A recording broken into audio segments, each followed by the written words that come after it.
ఎలుకల స్నేహశక్తి తెలుగు కథ. ఒకప్పుడు ఒక పెద్ద అడవిలో 3 ఎలుకలు నివసిస్తూ ఉండేవి.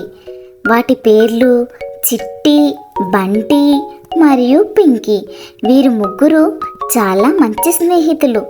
వాళ్లకు ఒక లక్ష్యం ఉండేది. వారు పెద్ద శక్తివంతమైన ఎలుకలుగా ఎదగాలి అని. కానీ అవతల ఎన్నో ఎలుకలు ఎన్నో కష్టాలు పడుతున్నాయని వారు తెలుసుకున్నారు. ఒకరోజు చిట్టి అన్నది, మనందరికీ జీవితంలో పెద్ద మార్పు కావాలి. మనం కష్టపడి పని చేస్తే మనం గొప్ప ఎలుకలుగా మారవచ్చు. అవును, కానీ ఎలా అని బంటి ప్రశ్నించింది. మనమే పనిలో నైపుణ్యం పెంచుకుని ఇతరుల అవసరాలను తీర్చాలి అని పింకీ చెప్పింది. వీరు ఆ రోజు నుంచే తమ పనులను ప్రారంభించారు.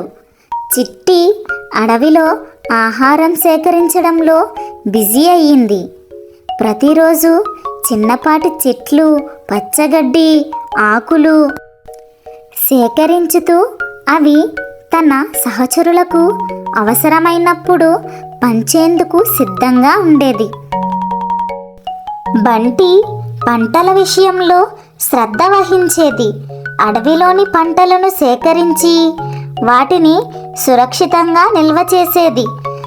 తిండి లేని చిన్న ఎలుకలకు వాటిని ఇచ్చి వాటి ఆకలి తీర్చేది. పింకీ తన ప్రత్యేకతతో చెట్లపైకి ఎక్కి పండ్లను సేకరించటం, వాటిని పంచడం, ఇతరుల జంతువులకు అందుబాటులో ఉంచడం ఆమె పని. ఆమె ఎల్లప్పుడూ కొంచెం ప్రొఫెషనల్గా వ్యవహరించి చెట్లపైకి ఎక్కి మరింత ఆహారం సేకరించేది. ఒకరోజు అడవిలోని బాగా పండ్లు పండిన ఆపిల్ చెట్టుకు ఒక కష్టం వచ్చింది.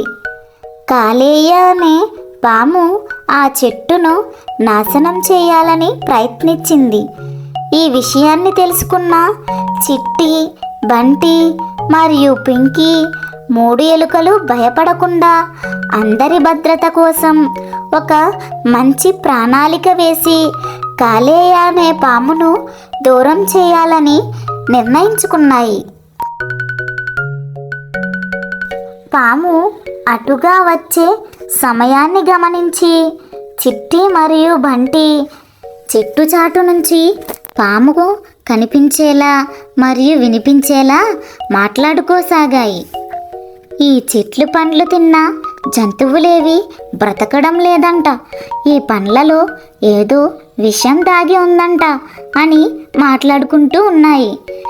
వారిని గమనించి ఈ విషయాలు విన్న పాము భయపడి అక్కడి నుంచి వెళ్ళిపోయింది. వారు చేసిన ఈ పని అడవిలోని ప్రతి జంతువుకు ఎంతటి గొప్ప సేవ అని అర్థమయ్యింది.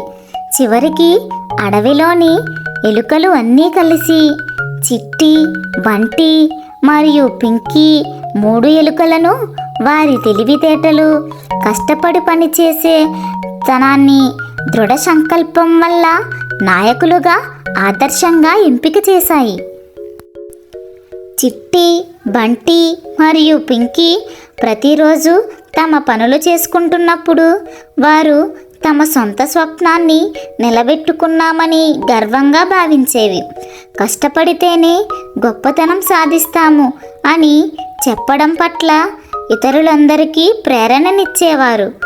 వారు ఎప్పుడూ ఒకటిగా కలిసి కష్టపడేవారు.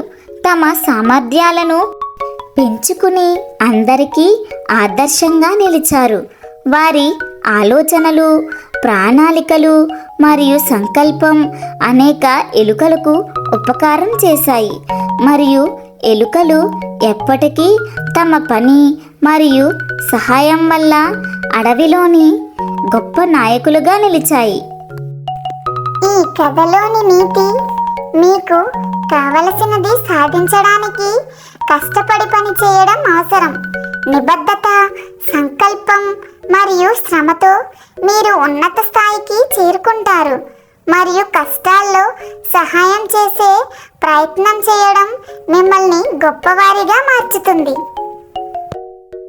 Subscribe, like. Thanks for watching.